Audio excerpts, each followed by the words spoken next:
short statement of her own, and after that we will open this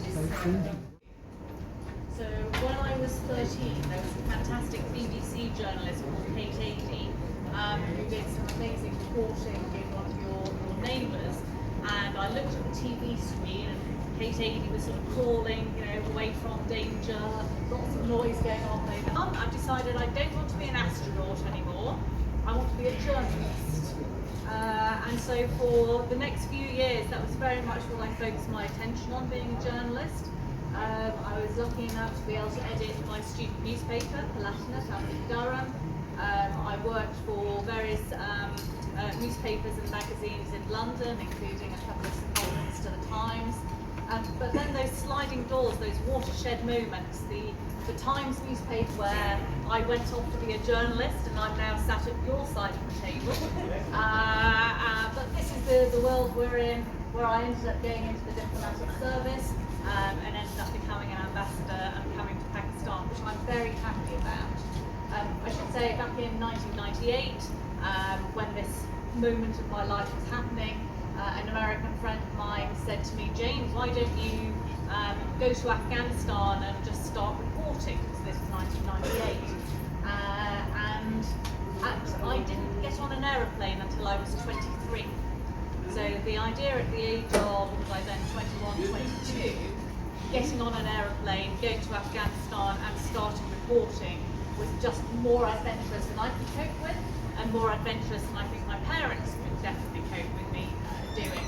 But that, as I say, very happy with where I've ended up. But because that was my childhood dream to be a journalist and be one of you, I think it's always given me a natural empathy and a natural interest in both journalism and freedom of the press and expression of the media. And that's why it's so good to be here on International Press Freedom Day at the Islamabad Press Club. I know how hard you will work. I know that the road that you travel is dangerous. There are more journalists killed each year globally than I think for a very, very long time. You will know the statistics better than I do. But there has never been a more dangerous time in this world to be a journalist. And the fact that you all get up every morning, whether you're behind a camera, in front of a camera, print, social media, you are trying to bring information, accountability, and truth to the world. And I just wanted to say I commend you for that, and I commend you for your bravery for doing that. The free media, I think, has a very important role to play in any society. That accountability, whether you're an established democracy or not, is really important in order to hold power to account and ensure that freedom of expression is absolutely paramount. These are issues that I raise privately and have conversations with privately, but as I was just discussing with some of you, there are some things that you can say in public, and there are other conversations that are better to have behind closed doors where you can be more clear in what you want to say. The UK, as part of our commitment to this, is we of course are sponsoring some work to counter online hate speech and disinformation through one of our development programmes. We've also trained officers from the Information Services Academy and journalists from Pakistan TV. And we're particularly focused on one of my other passions, as well as press freedom, which is climate change. Because it's very easy to wake up in the morning in the next few years. So we'll continue to work with journalists like you to do that. I'm going to stop there because I think that you really wanted the Q&A anyway. So I'll let you curate that. Thank you. I want to ask, in previous years, UK has been an advocate for democracy, freedom of press, but during last, we have seen no strong reaction from your country or your office when any journalist is killed or abducted. Why the change? So I think in many ways it's a bandwidth issue, it's not a commitment issue, but there is so much going on in the world today that we have limited bandwidth in terms of what we can say on in the moment. And of course we don't always know the facts in the moment, so where there are clear cases we are more easily able to comment. And of course getting the facts is one of the key things that I know journalists find, particularly in our human rights, our annual human rights reports, and our publications on press freedom, we will talk about cases there. And so we take more of a strategic approach than a comment on every case where we make an impact approach. When I first arrived, it was like Christian Turner loves cricket. And I thought, well, I quite like cricket, but I'm clearly not going to be Christian. But I'm afraid cricket has suckered me in. And my mum and my sister were visiting about 10 days ago, and we really enjoyed the T20 match in Hindi against New Zealand. And sadly, it was the match where New Zealand just won, but I need to go back to see one where you beat the tourists. But I'm really looking forward to the match in the UK.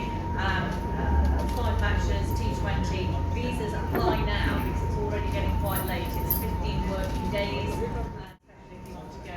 If you're a journalist, do let the press team know that you're going over to cover. We can't give you any special treatment. Sadly, I can't pull out a visa and give it to you now. I wish I had that power, but I don't. But we can at least chase it through the system. Okay. Role to play for raising awareness. You talk to some of the local people where actually we've got some resilience projects going on.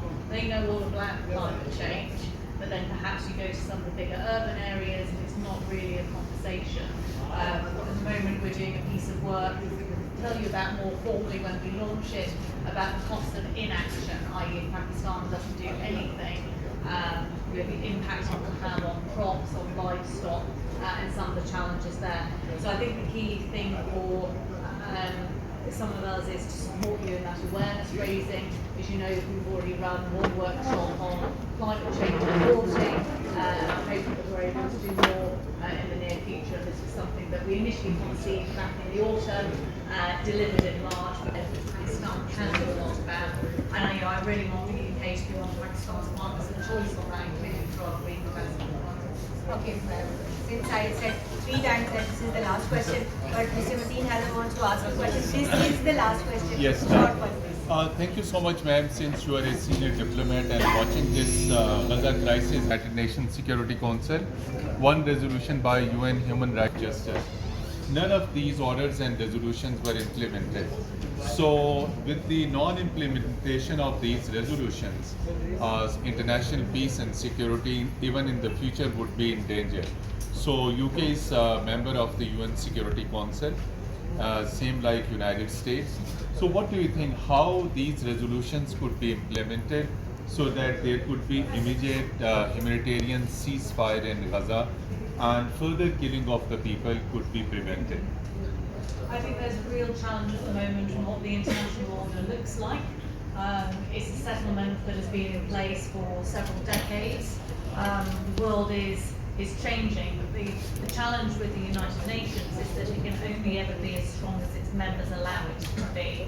And I think we're in a world now where there is a lot more conflict, a little bit more side-taking, and some fundamental issues that we are not fully addressing, whether we're talking about what's happening in Gaza, or the invasion of Ukraine, or what is happening in Sudan, for example, where 15,000 Muslims have been killed, 1.8 million people are displaced, 1,000 a day are fleeing across the border with Chad. So I don't have a solution other than to say I agree with you that the system needs to work better. I think that is our collective responsibility. It is definitely the responsibility of the UK as a permanent member of that Security Council. And of course, when Pakistan is potentially likely to join the Security Council next year, we also look forward to working with Pakistan on the implementation of some of that system. Thank you. Thank you so much. To all my friends who came here on such a short notice, my seniors who are here to raise this Meet the Press. At the end of this event, I would like to request Mr. Azhar Jatoi, who is the President of the National Press Club, to say a formal thank you. Thank you very much, Your Excellency. On the behalf of free press freedom, and there are a lot of challenges in Pakistan, and we would like to start some training program in Pakistan for the betterment of press, betterment of journalists, and again I am thankful for your